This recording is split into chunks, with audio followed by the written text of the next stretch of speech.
Hello everyone and most welcome to age 712. And today I will take up anatomy as a subject. Everything comes together somewhere. Everything is an object, as we mentioned in previous lectures.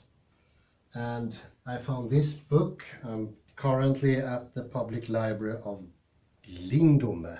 Small, cute little library, and I found this book. If you are a horseman, rider, you can learn about what they call the anatomy of the horse. And I see something very interesting here. There are so many photos of the anatomy: muscles, bones, ligaments, cartilage, discs, nerves. There's no end to it. And what I was mentioning before with objects, that is, if you have a lot of, how could you say, superficial knowledge. I open this book and I look through it and I get this idea of the horse with all these different parts. But the thing is, if I distance myself from this, because it takes a lot of effort to remember all these different parts of the body of the horse, it will be distant, not seen through. And one of the effects of objects in space in front of subject is that we don't look into the object. Particulars are also inside. There is an interesting inside in all the particulars. And the perception from this book is that if you were supposed to have knowledge of all this, have that for your mind as embodied knowledge, that will take a lot of work. But if you don't have that, if you just have a general vision of it, you will have a dim perception. And I think that dim perception is very, very similar to object in space. Something you don't know really, not by heart. I think that's a very good term, not by heart. And I would take an article that is inspired by a book series written by a Tibetan who came to the West in the 60s already. He came to California during the wave of beatniks that time, when there's like a first wave of, first big wave of interest in things from the East. And what he noticed after a couple of years, that the Californians, the Americans or the Europeans, they didn't put a lot of stamina or effort into the knowledge that was handed over. And he sort of wondered why, because in his country it's very unusual not to get into the matter if you're interested, if you pay the fees or you make the effort to get there. And he noticed this lack of focus, this lack of concentration. And he started seeing if there could be a way of help solving this, or open up the interest once more, this lack of interest, the lack of intention and energy. And that actually became a book called Timespace and Knowledge, and it became a whole series of books. He put a lot of effort, and one of his Western helpers was Ronald E. Purser, who helped them as a professor of management at San Francisco State University, and they together composed a similar idea to the horse here, but taking in the human body. And the idea is that we possibly didn't see a lot of things of our body, what's inside, muscle, skeleton, nerves, or what have you. and this general tendency to perceive of everything as an object, including the body. And that's one of the points from Richard E. Lind, and also made by Merleau-Ponty, that the body is no longer cognized. It's no longer something that we know. We only know the body indirectly. It's this movement up to the transcendental, and we have only what we would call an inferred knowledge, second-hand knowledge, as an object. And that could be likened to listening to someone on a telephone line very far away, as it used to be in the olden days. You would have this faint voice somewhere, and you realize, oh, that's my mom. It's 2,000 kilometers from here, or 20,000, I don't know, a long way. And that is the connection to the body today. It's very faint. And the different ways of approaching that, but one is looking into how we delimit the space by just not knowing it, not getting into it. I mentioned earlier in this rather hectic day that this lack of stamina when it comes to thinking is very Western, that we just perceive things. We don't even have an understanding that thinking is actually the greatest effort of all. And making thinking into something lazy and just seeing things, I think it comes in every environment and in every circumstance, and but it doesn't need a healthy body, it doesn't need a body in balance. That is pointing to that you don't care about thinking, you don't care about understanding really. And that's what Tata and Toku met in California, people who didn't put a lot of effort into it. They're sitting passively, like in the Greek theater. Thinking is something very active, and we do it with the whole system, and the body should be on it. What could be better than to start with the body? Let's see if the body couldn't be opened up to knowledge. And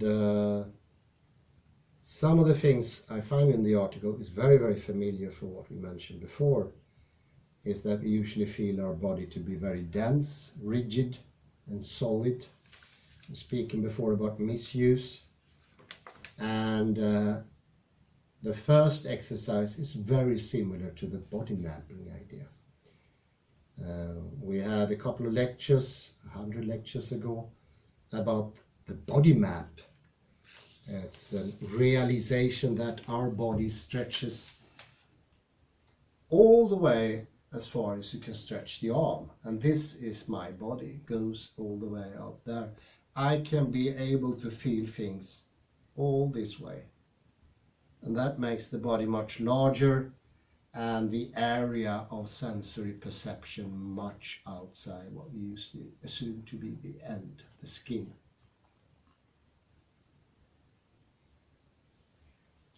And there is an exercise called the giant body. And that's imagining or training an imagination of the body. To see what we can put into the body. To see what we could sort of, like in this book, there's a horse, of course. I don't want you to think you're horses, but the same thing goes. Think about the muscular system, the bony structure and all that, and try to make that conscious, like part of intelligence. Because what we have is this, like almost like a tube, the idea, here is the knowledge in the letter, and the book is not part of it, the letters are not part of it, the environment is not part of it, my body is not part of it. Everything is isolation, separation. And that makes the things that are there actually unknown. We don't know it.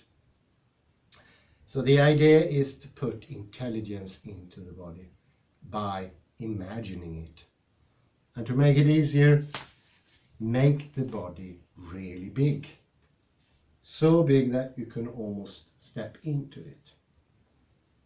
And I realize in this exercise there are many interesting things. You go down into the substructures and the microstructures, and you see that knowledge can work on different levels. Think about the fractals. Things return on different levels. The iteration principle holds also for the body.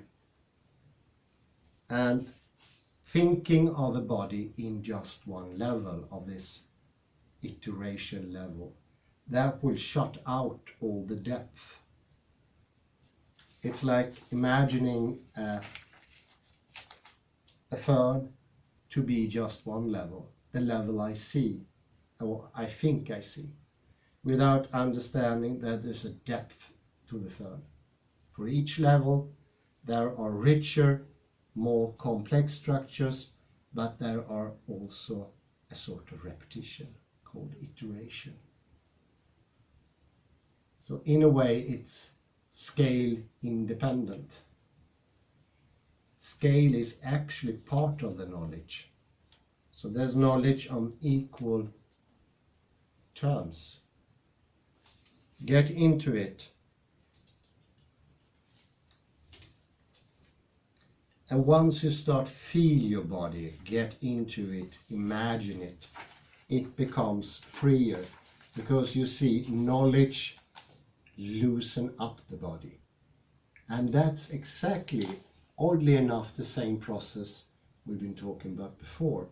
By making everything distant, we need to do something with our bodies to perceive object in space in front of subject. And this is the pose. This is necessary. You need to tense yourself in order to perceive the theater. To play up the theater, the body is involved. And what do we do with the body? We shut it out. We leave it to the side. It's not part of thinking.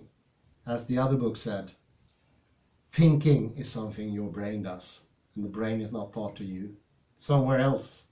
But by making the body knowable, a subject for knowledge, you enlighten the body and you enliven the body, because in the end it's a lack of the penetrating force of knowledge getting into every part of you. And then you become lighter, whereas knowledge help. And this is actually rather similar to what Alexander proposes, that you think through a movement. Why should you do that? Well, it's to start your thinking, to start to think for the first time about how you move. Put some concentration, put attention to it. And therefore you have a rigid system. And the rigid system here is maybe an anatomy book. Could also be that you start with what you already feel that you know, but you will realize when you go further you have all the knowledge, because it's around us. You've been living a long life, you're sucking up that knowledge, it's already there. The idea of the body being bones and all that, it's already present implicitly.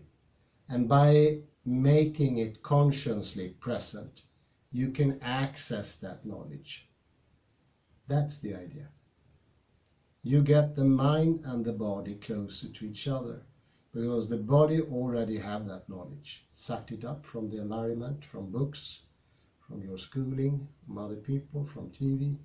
You already have that perception, but you don't have direct access to it. At least that is how it feels. But by focusing on the body, you notice, well, I have that perception of the body. I already know a lot about the bones. And you see, by making that conscious, it becomes directly lighter.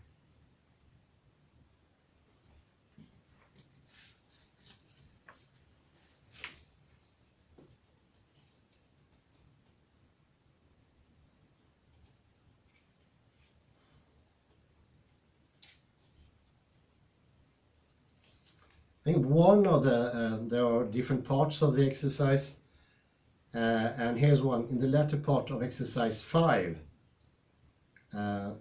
we are first asked in the first exercises to imagine the body in different ways, with the bones, with the muscles, make it bigger, go into the microstructure and so forth.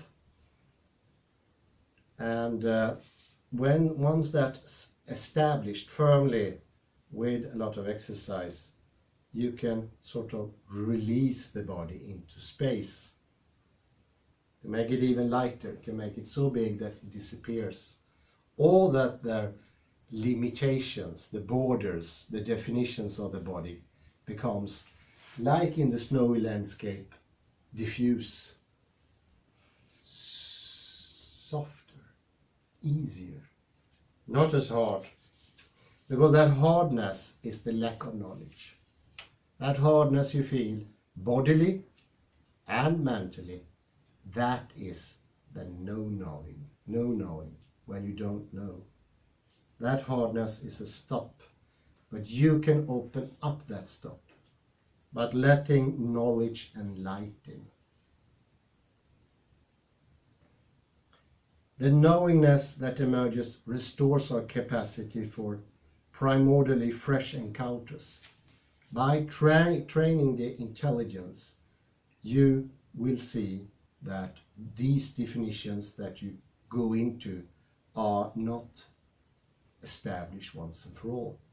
It's a little bit like I was mentioning before, that the objects were established and non-movable and fixed like etiquettes. You couldn't do anything about them in this boredom world that Plato lived in, and we're living today. Everything is played out. And the same goes for the body. But once we put intelligence into the body and start seeing it, you make connection to space. The piece of space you allotted to your body, and you notice you can make it softer, easier, and then you can make it disappear. And when you disappear, you understand that knowledge makes you powerful, makes you a choice. It's part of what informs the reality. It's part, as Heidegger would say, of presencing. Presencing is the actual happening of everything.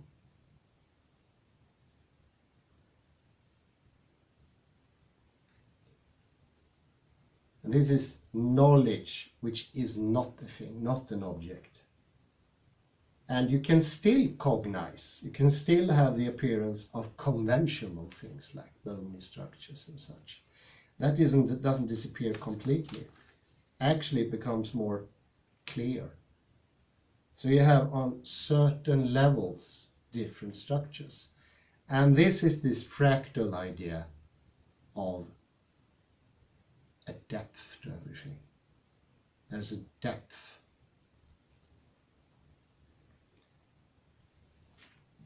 Whereas in the ordinary Cartesian thinking, there is no depth.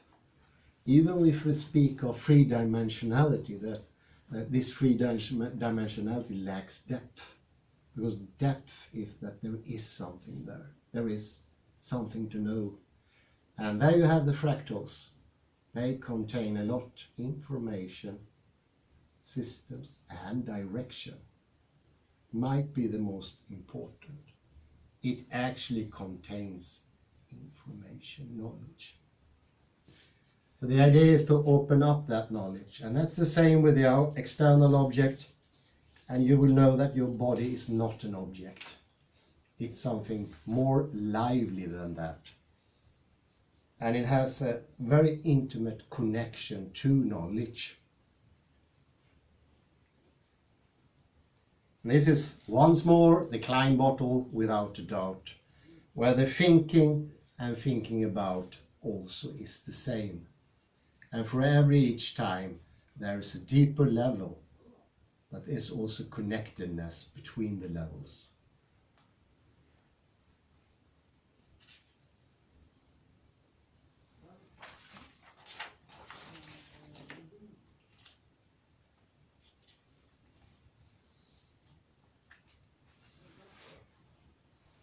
Then you have like two levels that you can play with. You have like a lower level space time where there is substance, essence if you like, objects, and you have linear time and the ordinary thinking mind, a reflective consciousness that is passive, not activated by knowledge. So what went lacking in this development in Greek culture, our original ancestors when it came to thinking, was the vividness of thinking. It became more or less deactivated, passive. So today in school system, many people perceive, I just passively sit and suck up knowledge. And those are little bags of knowledge that comes in different orders, and that's something we often refer to here as the representational idea, that the mind is just a receptacle for representations coming from the outside. And this is a very dull situation. Everything is there, very, very superficial, limited. There's a lack. It's not an informed reality. It's a space that's lacking of its vitality. And of course, it's a time which is very repetitive and determined and forcing and stressful also. There's a lot of stress in that, because like it said in the other book, it's your brain that does the thinking for you. You don't do that. It's like time is outside you and it tells you what to do. You don't go with time, you're dragged by time. A little bit like looking at the watch, oh, I need to go now, or there's something I should have done, or you get the feeling, the outside perception of time. Whereas in reality, time is something you time yourself.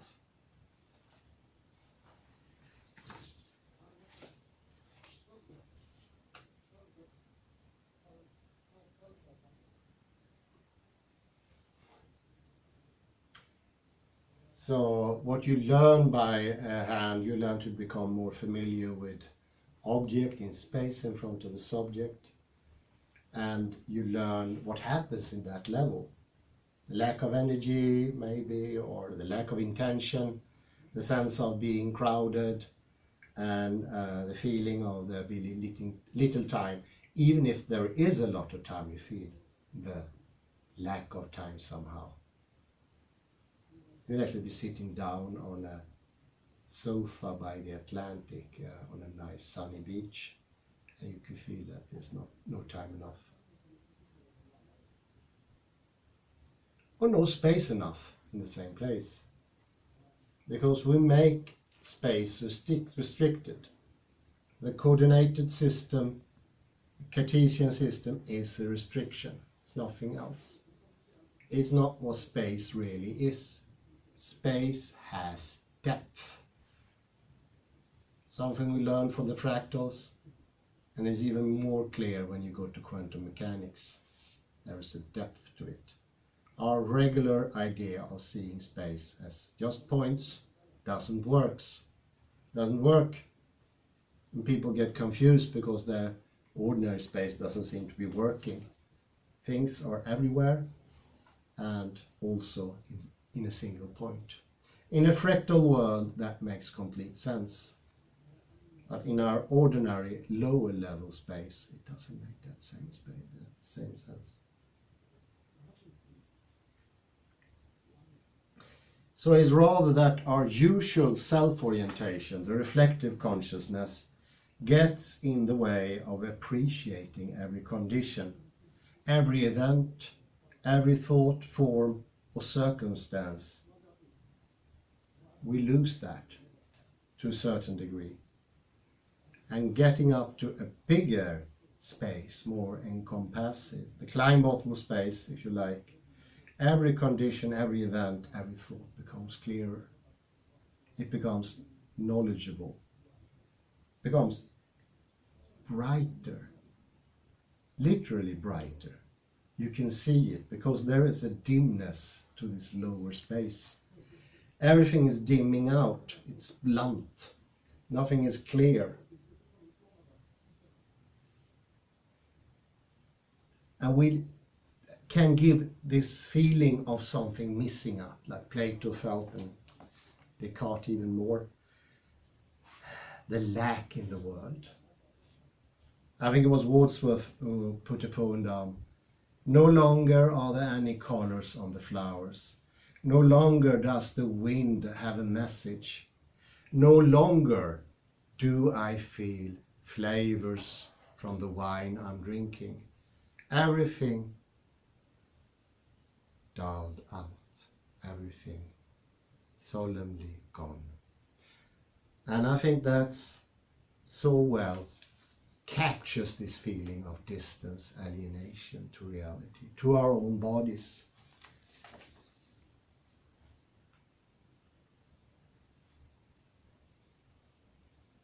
And space never disappeared. We know that space is encompassive, it is infinite, it is constantly present in every moment, in every possible circumstance, even in traffic jams. Or even in traffic jams you crash the car and I don't know what's going to happen next. You can find space. So this limit is a limitation that started somewhere and it sort of made your own will disappear. It made you choiceless, as I mentioned before, because what you don't know and where you don't know, you don't have a choice. It's like you are blindfolded. And once you're blindfolded, it's like being lost to sea, at sea. Usually people who are lost at sea, they just go round and round and round, because they lost their bearings. They don't know what's up, they don't know what's down. And it's impossible if you lose your inner compass to keep the compass at sea.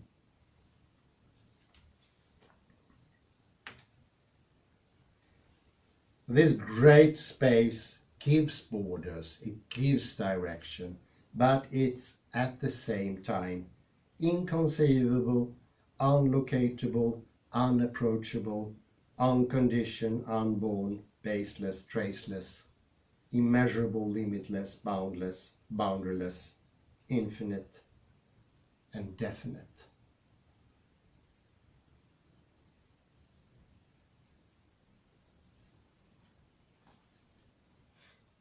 Another idea is to take the half sphere of the sky. We watched that when we went to this big hill in Närke, and you can perceive space as being this dome-like figure.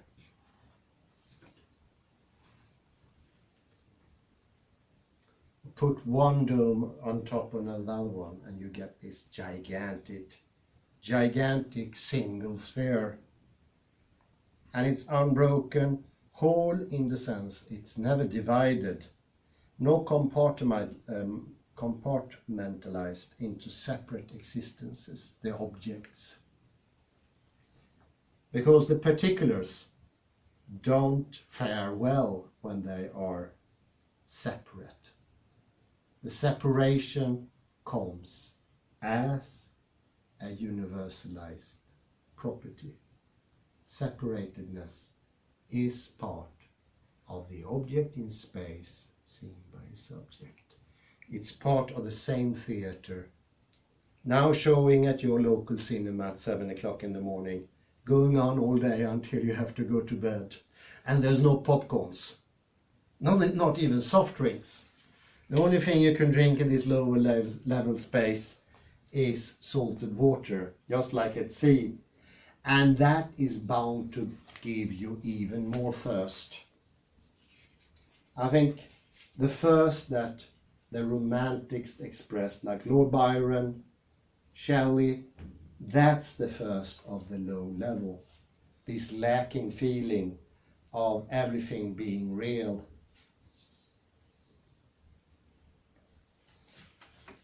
And nothing need to be born, but it doesn't have to be unborn either. It could be both. And now you see our regular way of knowing has been limited because we need in our knowledge process be able to put our own limits. For each and every presencing, we do that. That's intelligence, that's knowledge at work. Instead of having an ex posteriori preconceived idea of the stuff. That is limitation. And you need to keep that idea yourself in your body by straining it, by not taking in space, and actually by not taking in knowledge, shutting out knowledge, the knowing capacities being shut out, and it becomes dull, and it becomes passive. So the passivity of our bodies, because we also have passivity. We don't only have a problem with tension. We have the flappy parts, and the flappy parts are equivalent of the knowledge process not being in working action, not being active.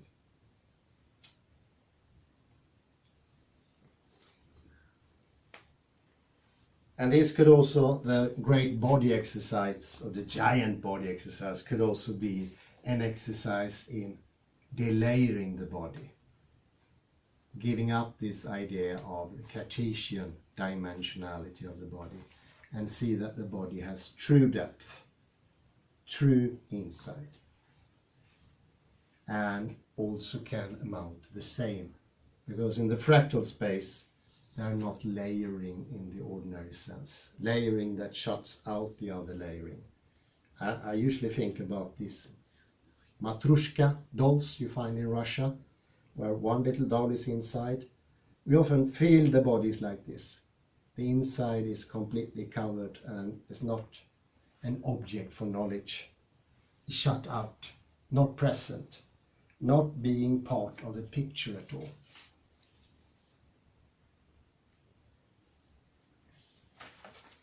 So one could say the regular body that is presented here is in a way a frozen one. It's frozen one in that aspect. We're supposed to just lightly perceive everything here. So we got general perspective that I can't know that because it's too immense. I don't know how many pictures of anatomy there is in that book. There's at least 400. And who would know all these pictures? That's distracting. Start with a few pictures, things that you can actually imagine, and make those very, very clear. That will enlighten the body. And I think there's a common tendency in ordinary didactics today, especially stemming from classical physics, that it's too complicated to understand, so we might as well pull 1,000,000 pages on you. And those 1,000,000 pages are telling you that you can't know anything. There's no knowing, no knowledge, no knowing, nothing. The actual access of information on the net tells you you can't know all this. And that stops the process. But realizing that the levels fractally goes together, are not separated, make that you can think of the whole world as this new giant body, that the levels go together. And all of a sudden, space gets informed, space gets knowable.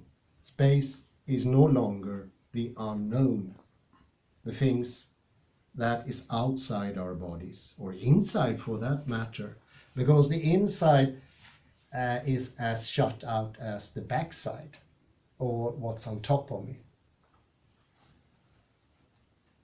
I get the perception of when I think about the inside of myself is just black, the complete blackness, nothing there. And of course that's object in the space looked as a subject. The blackness is almost like shutting out of the knowledge of the inner. Once you start looking into the body, it becomes opener, more relaxed, less tensed, but also more energized, more filled. It's like you're looking into something and you take it to the heart. And that's embodied knowledge. So I realize more now what Merleau-Ponty and Heidegger meant by embodied. It's to make it knowable, not blacked out, not just outsides without insides. And you can open the book and you can find something inside of there.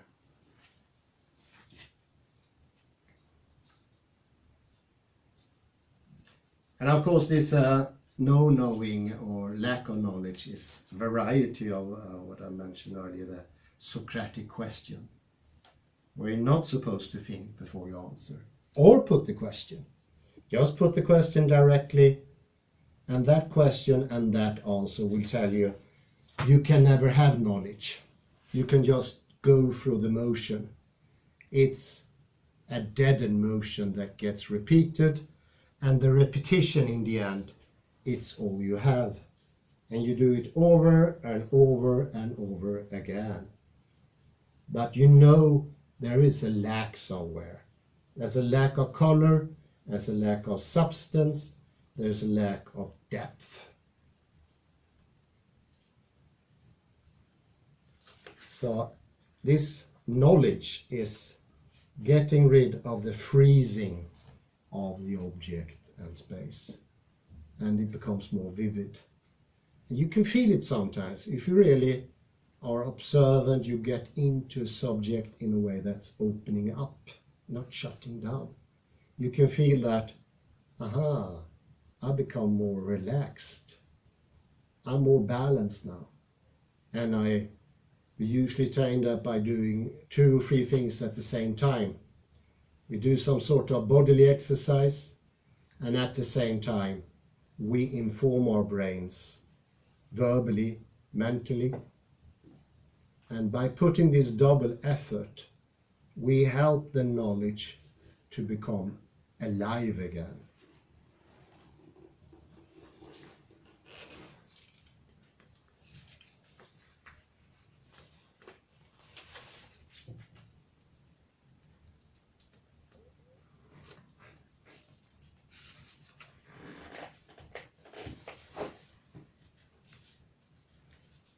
So it's when you are too stuck in this repetitive, conformative knowledge that doesn't really inform anything. That's when the tendency needs to be energized again. And you noticed after a while you can make your mind sharper. And that sharpness, I think that's the specific quality that's called prana in Indian languages, and chi in China and ki in Japan. That's the force of thinking, when the body is in on it. And instead of getting completely tired when you do this thinking effort, you might even gain some energy. And I noticed that when I've been able to put an extra thinking into, for instance, an exercise, something happens. I get enlivened, I get more present, and I get choices all of a sudden. By slowing down the process, I align body and mind, and I can do things that I wanted to. It's not the object that plays out their own show automatically without me having any say in it. So I'd say so far it sounds very promising, and this is maybe the first or second time I take up Untitled Chapter, but some of these things are really helpful as exercises to go as an extra tool of loosening up the thinking, because of course there has to be a thinking counterpart to the tension in the body. There must be reason for the tensions to be there in the thinking as well. because we know thinking and body goes hand in hand. Why is the intellect shut down in modern days? Why have you had this crash of intelligence, knowingness? Of course, it needs to be helped both ways. Help the body and start the thinking process at the same time. By this dual action, you open up both spaces, the bodily space and the thinking space. And we barely scratched the surface on this very interesting exercise, but I might get back to it when in due time. And I say thank you very much, and do enjoy the extra space, well, at least you living in Sweden, that we get now with the snow, because that's very helpful. With the snow, everything feels vaster, and it covers your ordinary boring objects. It gets more interesting. And keep that instant interesting feeling once the snow is gone, and you can have that and put it on the objects you see once more in spring when the snow disappears. I think that could be very good training of opening up the thinking process. I'll say thank you very much, and I ask you a very pleasant afternoon. Thank you.